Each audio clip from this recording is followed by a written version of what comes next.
All right, guys, so we're still in chapter 18, picking up at slide 45 with blood types. And if I sound a little flustered, please forgive me. I just talked for 30 minutes and then deleted the video by mistake. So I'm doing it again. Yay! Okay. All right, so we're still in the area of red blood cells. That's where we left off. And red blood cells can have certain proteins on their surface known as antigens. Now, what an antigen is it's a protein that's displayed on the surface of the cell to let your immune system know that the cell is you.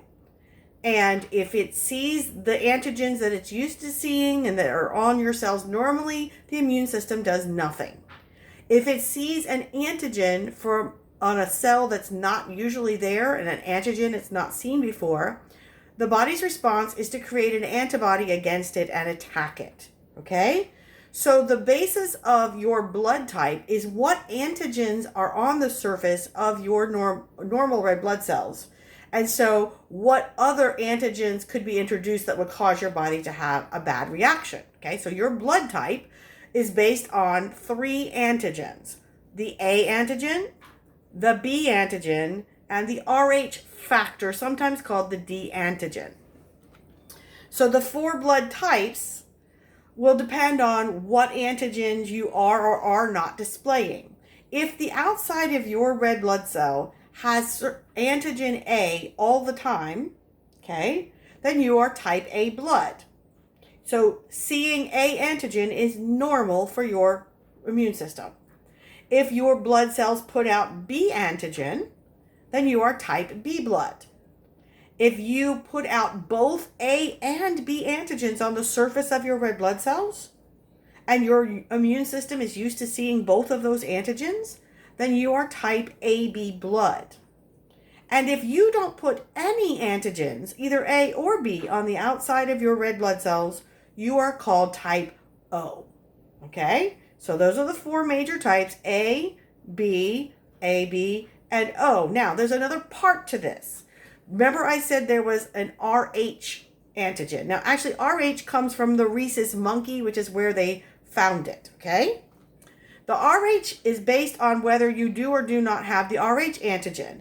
And the 2 types are RH positive or RH negative. So either you do have this additional antigen, and then your blood type would be positive, or you don't. So for each of the A, B, AB, and O, there is a positive version and a negative version in relation to the RH factor. Okay? So there's A positive, A negative, B positive, B negative, AB positive, AB negative, O positive, and O negative. So there are actually 8 total specific blood types. So what does it mean? Well, those antigens are also called agglutinogens, which means they can cause agglutination. And again, that's what your immune system runs through your body and looks at. If you have type A blood, it's like, okay, there's A antigens, that's me. There's A antigens, yep, that's my blood. There's A antigens, that's me. If it ever comes across an antigen that is not normal for itself, then it will produce an agglutinin. An agglutinin is an antibody, a protein that is created against that antigen.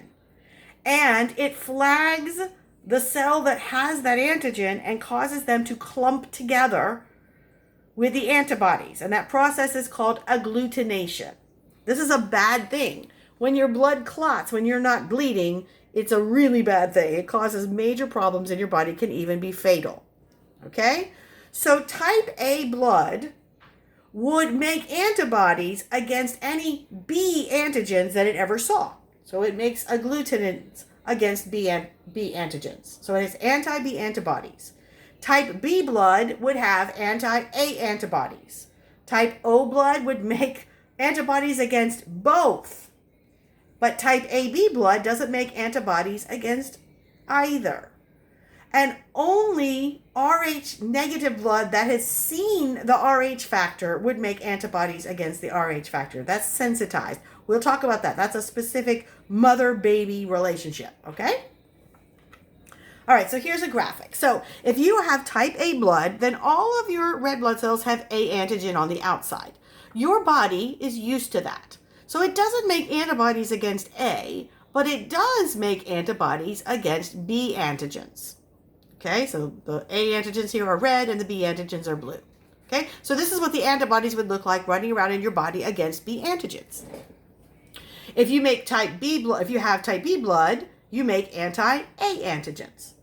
If you have AB blood, you make no antigens. And if you have type O blood, you make both. So, if you are type A blood, you can get blood from a type A person, and we would not see any blood clumping. But if we gave you blood from a type B person or a type AB person, those B antigens on the surface would react with your anti-B antibodies and the blood would clump. We could give you O blood because O blood doesn't have any antigens on it. So it would not have anything to cause your anti-B antibodies to stick. Okay? So, cross-reaction is what happens if we mix incompatible blood types. It could happen in a transfusion of blood or even plasma, because the antibodies are in the plasma, right? It occurs if the two types are not compatible, and what happens is it causes the red blood cells to clump agglutinate, and they may burst the red blood cells. That's called hemolysis, or to hemolyze the red blood cells. So, if you had, these are B antigens on the surface, okay, and we had an antibody against those B antigens, then they would bind, they would cause the blood cells to clump together and they would rip the blood cells apart. This is really, really, really bad for our patients. Okay, we don't want this to happen. So to make sure we're not going to see some sort of cross-reactivity, we should always do a cross-match test. Even if we don't think there should be any antigens and antibodies that would react, you should always cause a little test on the side to see what happens when you mix the donor blood with the recipient plasma. Okay, now because O negative has no antigens on its surface, not even the Rh factor, in theory, you should be able to give it to anybody and not see a reaction. So it is called the universal donor type. But in addition to A, B, and Rh factor, in reality, there are 48 other surface antigens that play more minor roles but may cause some cross-reactivity. So even though you might be giving your patient O minus blood, O negative blood, you still want to do a cross-match test. So if O negative is the universal donor, it can give blood to anybody. By the way, it can only get blood from O negative. Who is the universal recipient? Which blood type can get any kind of blood? Well, that would be AB positive. Because it has all three antigens normally, it does not have antibodies against any of them. So an AB positive person can receive A blood, B blood, or O blood, and it can receive positive or negative. It does not matter. Now, in the lab, if we had been meeting face-to-face, we would actually have you type your own blood, and you would know what your blood type is. Now, this is different. What we're doing is we're trying to find which antigen is on your blood.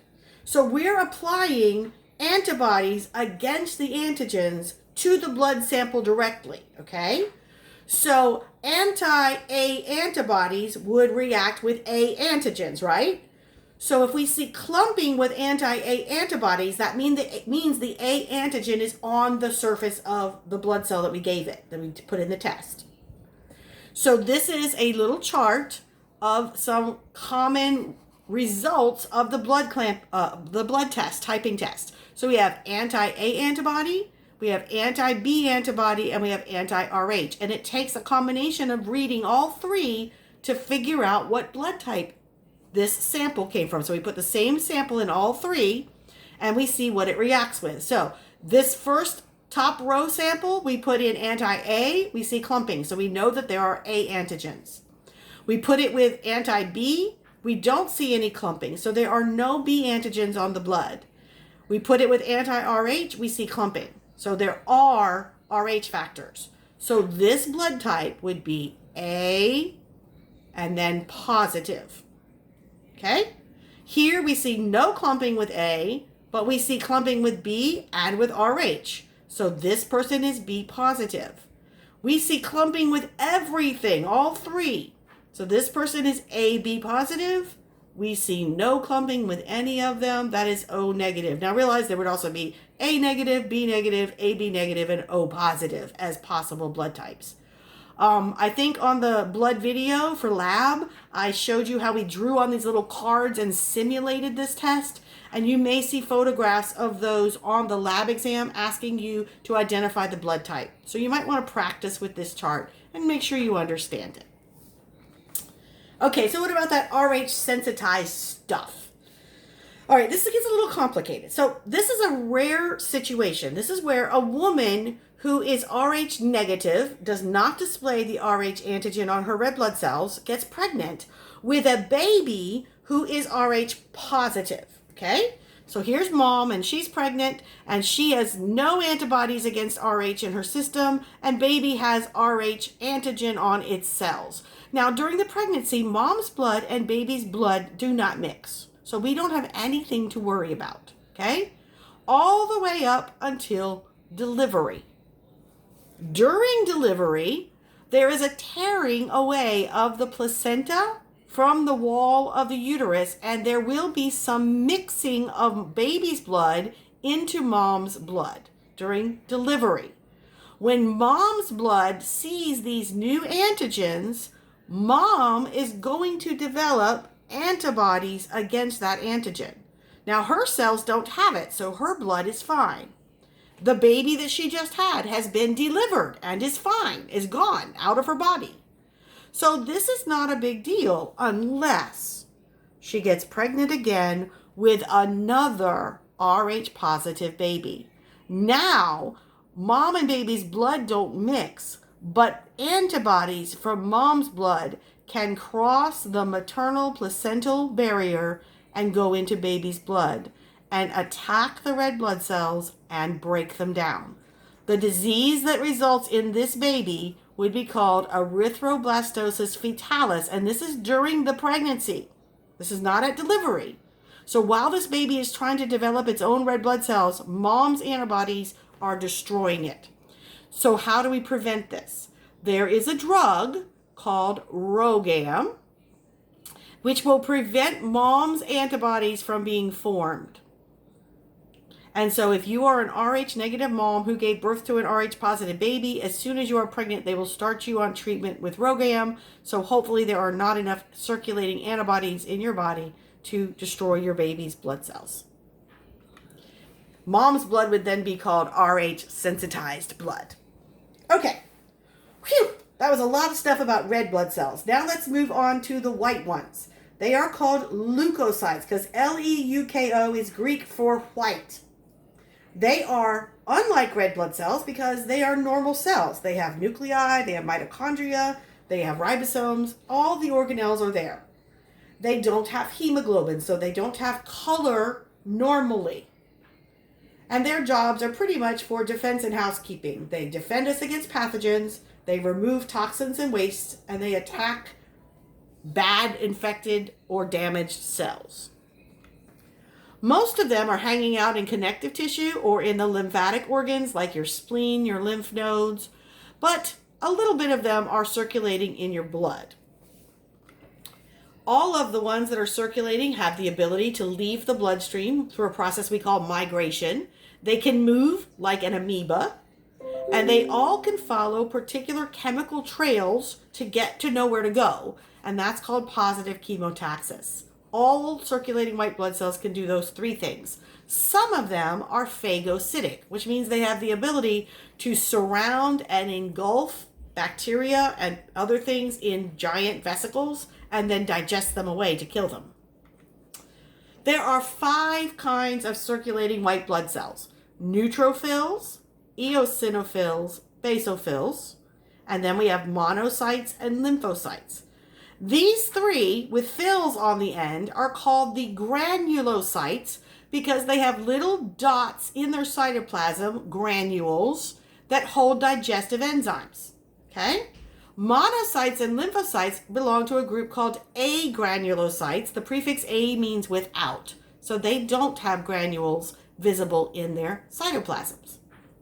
Now, the granulocytes can be visualized, because remember, they're normally colorless, but we can use different stains, and the different kinds will stain differently. The neutrophil, the eosinophil, and the basophil. These are the three I'm talking about. Neutral, eosino, and baso has to do with the pH of the stain. So neutrophils stain with a pH neutral stain. They have a light-colored cytoplasm with light-colored granules. They have this funky multi-lobed nucleus. Eosinophil, that prefix means acid. And so if you use an acidic stain, eosinophils will stain red. Okay? If you want to look at these, you look for the red ones. They also have a multi-lobed nucleus, but it's not quite as dramatic as the neutrophil. Basophil stains a dark blue-black with a basic stain. So again, this has to do with pH neutral, pH acidic, pH basic, and that's how you visualize them. Okay? And you can see the granules in the cytoplasm of all three of these. The agranulocytes are the monocyte and the lymphocyte. Monocytes are the biggest white blood cells of all. They're huge, and they often have a kidney bean-shaped nucleus. Okay, but they're much, much, much bigger than the other cells. Lymphocytes are only about a little bigger than a red blood cell. Their striking feature is they're all nucleus. There's only a thin halo of cytoplasm around a very large round nucleus. It's the only one that has a round nucleus. Look at that. Okay, it's the only one that looks like a quote-unquote normal nucleus. For each of these blood cells, you need to know what they look like and where we would find them and what they do. Okay, so we're starting with neutrophils. These are the most abundant ones. These are the most prevalent in your blood right now. They are also called polymorphonuclear leukocytes because of their strange nucleus shapes. These make up 50 to 70% of the white blood cells in your blood. They have granules, and they have bacteria-killing compounds in those granules. They're very active. They are phagocytic, and their main target is bacteria. Once they phagocytize a bacteria, they fuse all those granules containing enzymes to digest away the bacteria inside of them. They release prostaglandins and leukotrienes. They only live in your bloodstream for 10 hours or less. And if you've ever seen a wound or a pimple with pus in it, most of what is pus are dead neutrophils. Yeah. Hey, at least they took out bacteria on their way out. And again, that is a neutrophil. Eosinophils are also called acidophils. They are relatively small in numbers, only 2 to 4% of the white blood cells in your blood. And they also engulf bacteria, but they can also attack protozoa and cellular debris. And they release toxic compounds. They don't rely just on their little enzymes. They use nitric oxide and cytotoxic enzymes. These are sensitive to allergens. Now this is big. Allergen. What is an allergen? It is a harmless substance that enters your body that your immune system thinks is an attacker and goes on the attack against and causes a full-blown immune response against something harmless. That something harmless could be pollen, it could be animal hair, it could be grass, it could be a food you have eaten. Okay? So eosinophils become very numerous and very active in an allergic reaction. And lots of eosinophils can cause trouble breathing. They release enzymes that reduce inflammation caused by mast cells and neutrophils. And there is an eosinophil. Remember, the red colors are key. Basophils are the rarest of all. On our blood slides in lab, it's very hard to find a basophil. These cross into the capillary endothelium and go out to damaged tissues. And they release two different chemicals. Histamine dilates blood vessels and makes them very leaky. So they make watery eyes and runny nose. In fact, you sometimes will take an antihistamine, right? Heparin thins your blood and prevents the clotting from happening. So these things allow other white blood cells to make it to damaged or injured cells that basophils are making the way for. and they stain blue-black with a basic stain. Okay, so those were our granulocytes. Now we're getting into our agranulocytes. The agranulocytes are the monocytes and lymphocytes. Monocytes are big. They're pretty round, but their nuclei are kidney bean shaped. And they only stay in your bloodstream for about a day before they leave and go out to the tissue and become a macrophage. You may have heard macrophage already in this class. They're aggressive. They engulf large pathogens, and then they release chemicals that call other immune cells to come help them fight infection. That is our monocyte. Lymphocytes are tiny. They have just a sliver of cytoplasm around a very large round nucleus, but they are second in prevalence after neutrophils. So you have a lot of neutrophils, a lot of lymphocytes, not so many eosinophils, basophils, and monocytes. They are always going in and out of the bloodstream. They hang out in the lymphatic system, and the connective tissues that are not blood. And they are part of your body's specific defense system. So whenever you're attacked, your body has a general defense, and then it develops a specific defense. And lymphocytes are part of the second wave. So there's our lymphocyte. And there are three kinds of lymphocytes: the T cells and B cells. The T and B tell you where did they grow up. T cells are born in the bone marrow, but travel to the thymus, that's what the T stands for, where they are activated to become a particular kind of lymphocyte. And it attacks foreign cells or sends out control messages to other lymphocytes. B lymphocytes are also born in the bone marrow, but they stay there to grow up. So this B is for bone marrow. And a lot of them are going to become plasma cells, which make all of your antibodies. Some of them are going to become what we call B memory cells that remember all of the pathogens that you've ever made an antibody against. And a third class of lymphocyte are the natural killer cells that go seek and destroy any abnormal or infected cells. Whew. So we take all of these white blood cells and we can do counts and see what the number of white blood cells can tell us about a patient. If their white blood cell count is low, we say they have leukopenia and they may be having some trouble producing active white blood cells. If they have leukocytosis, that means their white blood cell count is high, and we should look for sources of infection or inflammation in the body. And if there are lots and lots and lots of white blood cells, but they don't seem functional, we may have a cancer of the white blood cells, and then we have what's called leukemia. To create white blood cells, the process is called leukopoiesis. And if we're making a lymphocyte, which is the only one that comes from the lymphoid stem cells, that process is called lymphocytopoiesis.